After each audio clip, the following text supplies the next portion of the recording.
Dios les bendiga, Dios les guarde, bendiciones para todos los que nos ven por YouTube, los que nos siguen en el canal, que el Señor les bendiga grande y poderosamente. Les habla su amigo y hermano en Cristo, Pastor Jesús. En esta hora quiero comenzar una serie con todos los que nos ven por YouTube, los que nos visitan el canal. Una serie la cual es un encuentro con los grandes avivadores. Un encuentro con los grandes avivadores de los años 1700, del siglo XVIII, donde gente que se llenaron de Dios, gente que se llenaron de la presencia de Dios, sin importar las adversidades, sin importar las dificultades, sin importar las luchas que tuvieron, los obstáculos que tuvieron. Ellos se atrevieron a desafiar y a cruzar y avanzar los obstáculos que se les colocaban al frente. Quiero compartir contigo la historia de ellos, las biografías, ya que muchas personas quizás no tienen la oportunidad quizás de comprar un libro, no han podido comprarlo. Libro que es una gran bendición, libro que fue una bendición que Dios puso en las manos de mi esposa, de mis hijos, en su corazón, y ellos me lo ofrendaron, esta preciosura de libro. Lo valoro mucho porque habla de los grandes avivadores como John Wesley, Charles Wesley, Finney, Asbury, Jonathan Edwards, Moody, Whitefield, Billy Graham y aún otros avivadores en el tiempo de Pentecostés. Entonces quiero comenzar una nueva serie con ustedes, de todos los días compartir por lo menos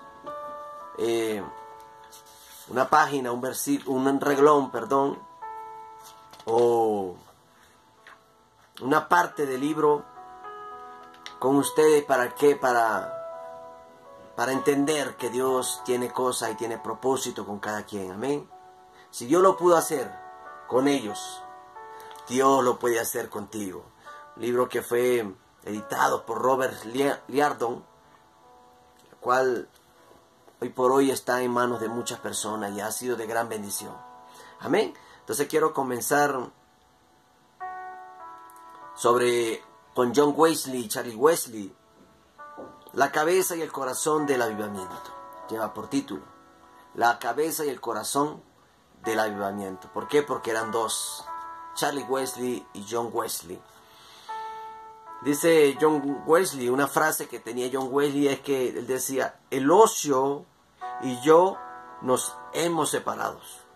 Nunca más volveremos a encontrarnos. Qué hermoso. Como decía John Wesley, el ocio y yo nos hemos separado. Nosotros hemos separado del ocio. No nos lleva a nada bueno. Y nunca más encontrarnos con ellos. Charlie Wesley decía: por mis labios que canten alabanzas a mi gran Redentor. A mi gran Redentor. ¿Por qué? Porque Charlie Wesley era un adorador. Era un salmista. Se dedicaba a adorar a Dios, a cantar. Entonces quiero comenzar donde dice así, de la siguiente manera. Dice: cuando John y Charles Wesley nacieron, la reina Ana estaba en el trono de Inglaterra y Luis XIV reinaba en Francia.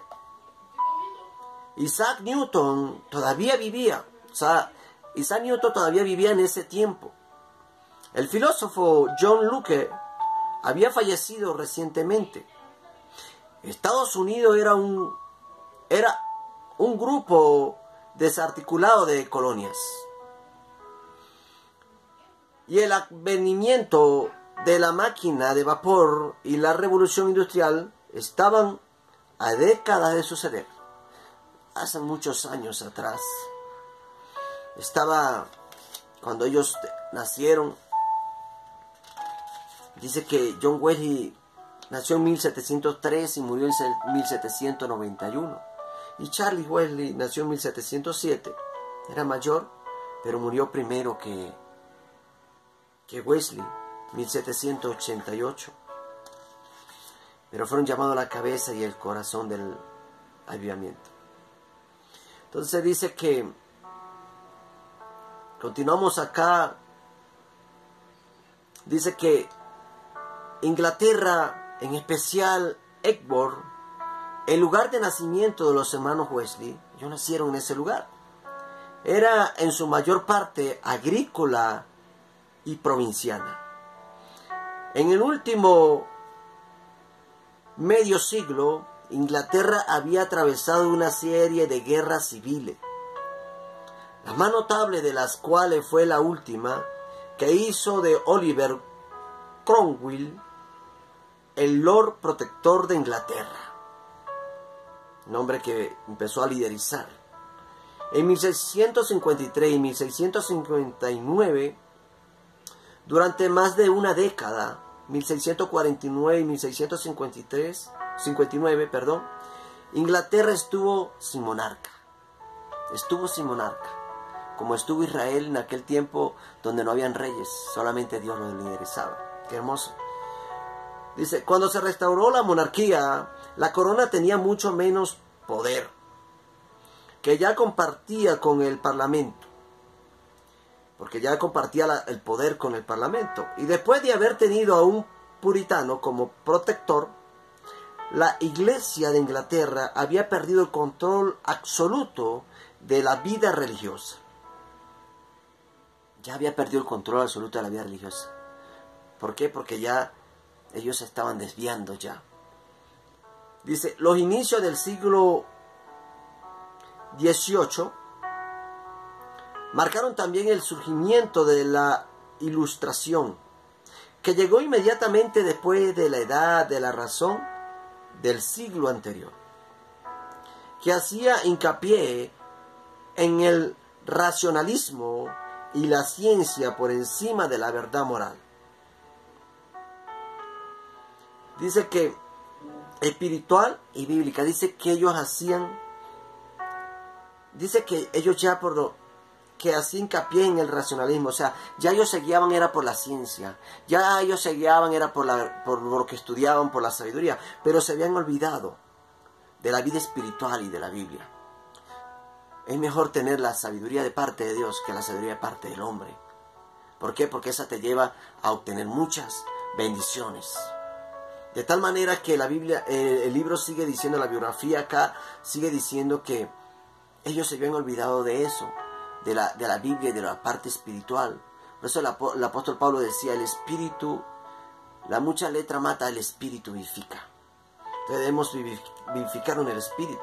Dice, los descubrimientos científicos de Galileo y de Newton inspiraron una revolución científica que hizo que los hombres creyeran en el poder del intelecto por sobre la sabiduría de Dios. Dice que ellos decidieron creer más en el poder de la intelectualidad que de la sabiduría de Dios. Y dice, el humanismo estaba en aumento y con él vino la década moral. La Biblia ya no se valoraba como la única norma por la cual las personas debían guiar su vida. Ya no se guiaban por la Biblia, ya no se guiaban por la palabra de Dios, sino por lo que ellos hacían, por la intelectualidad que ellos tenían. Dice, Inglaterra también se encontró en las garras de la era de la ginebra. La ginebra se destilaba en una de cada 4 casas en Londres y se vendía abiertamente en las calles. La ginebra se destilaba en una de cada 4 casas en Londres. O sea, en cada lugar se destilaba la ginebra y se vendía abiertamente en las calles. Era como un alcohol que vendían en ese tiempo. Dice, la embriaguez y la depravación hacían estragos en todos los niveles de la sociedad. En muchas ocasiones el Parlamento tuvo que aplazar las sesiones porque sus miembros estaban demasiado ebrios como para conducir asuntos de Estado. ¿Qué pasa? Prácticamente se apartaron del lineamiento de Dios. Y ahí vino el desastre sobre ellos porque ellos vivían embriagados, vivían en depravaciones. ¿Por qué? Porque ya no había temor de Dios. Es por eso que es mejor la sabiduría de Dios que la sabiduría del hombre, adquirida, o sea, de Dios. Dice, los niños sufrieron un trato especialmente